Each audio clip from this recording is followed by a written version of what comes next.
With Moonlight, Barry Jenkins tells a story of a lifetime with 3 clear, succinct acts, all documenting the tender nature of Chiron. The clever direction of the story allows the audience to piece together the external events that shape him into a man. It's not a 3-hour gangster epic or a harsh look into the socio-economic problems of Miami. It's a narrative that focuses on the dichotomy of nature versus nurture, a look inside an individual whose repressed feelings torment his way of life.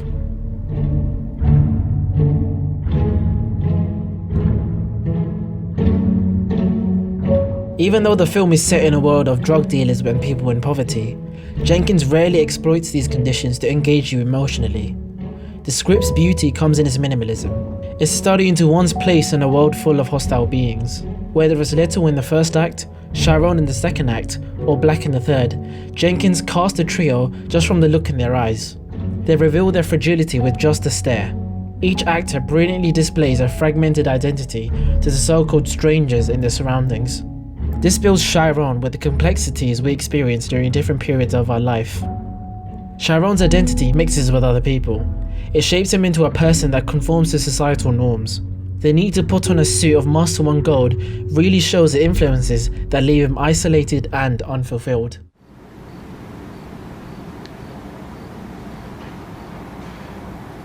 You're the only man that's ever touched me.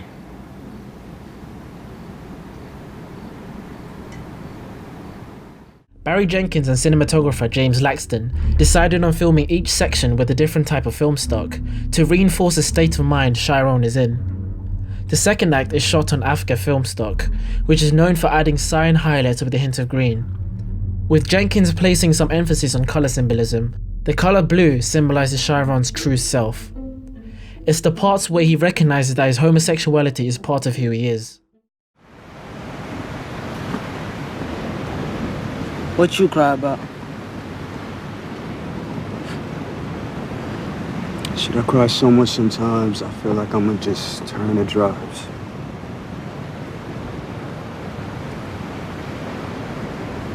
You just roll out into the water, right? Roll out into the water like all these other motherfuckers around here trying to drown their sorrows. The beach scene where Chiron and Kevin embrace marks his first physical acknowledgement of his homosexuality under the warm bluish hue of the moonlight. Perhaps the blue flashes during the transition from Little to Chiron reflect how close he gets to becoming his true self.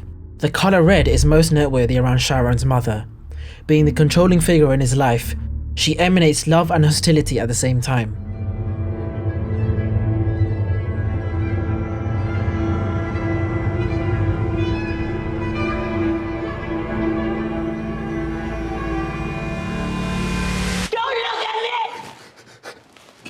The red flashes we see during the transition to black represents how he represses his sexuality and becomes a hardened drug dealer, essentially moving away from his true self in the blue light and towards a new facade in the red. Environment nurtured him to be this bully, to be the so-called hardened, masculine brute that everyone expects. So where the hoes at? Nigga, you smiling and shit like you don't know what the fuck I'm talking about. Where the hoes at, nigga? I don't know, you tell me. It's important to mention that blue and red are usually seen as the antithesis of one another, with one defining his pure nature while the other exudes his falsehood, showcasing the inherent vulnerability while building sexual tension between each other in the third act allows Chiron to reach catharsis in the end. The camera movement in each act conveys the mind state of Chiron. In the first act, the camera is unsure, scared and unsteady when following Little, perfectly illustrating his feeble persona. The camera is usually tight and intimate to bring us into his world. The camera does settle momentarily when he is with Juan, a caring father figure which conveys a sense of understanding that he doesn't attain from his mother. The camera during the swimming scene is purposefully placed on the water's surface to make us feel the struggle of Chiron keeping himself afloat, literally in the ocean and metaphorically in society. Relax. I got you, I promise. I'm not gonna let you go. Hey man, I got you. There you go. 10 seconds. In the second act, the camera has calmed somewhat. There is a bit of structure in his life after all these years at Juan. The camera glides gracefully as he walks with a bit of freedom and openness as a teenager needs to have. Finally, in the third act, the camera is grounded and locked in. Black is in control here, and the remainder of the film is shot in more traditional and fixed movements. It's also the subtleties in the framing that help contextualize Chiron's place in the world. Alright, man. How you doing tonight? What can I get you? Chiron?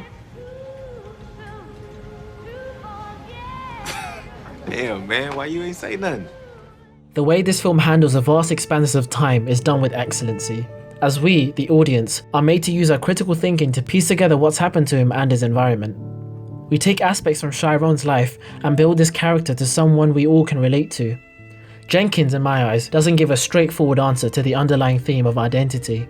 Chiron goes through a process of trying to find his inner self, while simultaneously destroying his natural persona.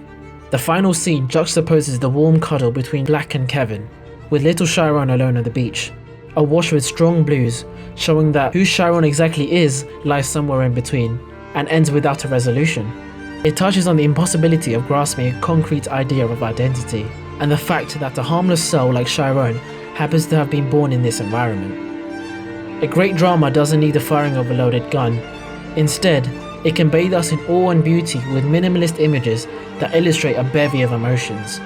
It can be the locked gaze of two men at a cafe table, or a child just brimming with curiosity. We can see the clear love, passion, and effort Jenkins imbued in writing these characters, alongside lush cinematography, a thought-provoking script, and performances that pull us deep below the surface with a soulful naturalism.